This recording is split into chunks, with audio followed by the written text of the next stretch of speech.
తమ్ముడు ఇంత ఘోరం జరిగిపోయింది. ఇలా జరుగుతుందని అలా ఎవరు ఊహించలేదనుకో. చాలా ఘోరం. అలా ఊహించింది అనుకో ఇదంతాను. ఇప్పుడే అబ్బాయి ఇలా జరిగిందేంట్రా? ఏదో అనుకుంటే ఎంత ఘోరం జరిగిపోయిందేంటి?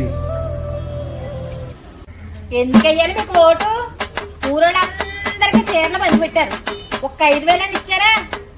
మీతో పోటీ చేశాడే ఆ అన్నయ్య 5,000 కవర్ లో పెట్టి ఇచ్చాడు.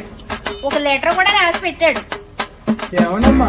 అమ్మా నీ ఓటే నాకు నాంది, నాకు తప్పకుండా ఓటేయమ్మా అని అన్నాడు. అందుకే వేశాను. ఈ పంది వెళ్ళి వేసింది, ఆడు నాంది అన్నాడు, ఈ పంది వెళ్ళి ఓటేసింది. ఇది జరిగింది, అందుకే ఓడిపోయాను. అదేదో సినిమాలో రావరాని ఎదురు చెప్పినట్టు శత్రువులు ఎక్కడో ఉండరురా. చెల్లెల రూపంలోనో, భార్య రూపంలోనో, పిల్లల రూపంలోనో మన చుట్టూనే తిరుగుతుంటారు. 100% కరెక్ట్ గా చెప్పాడు.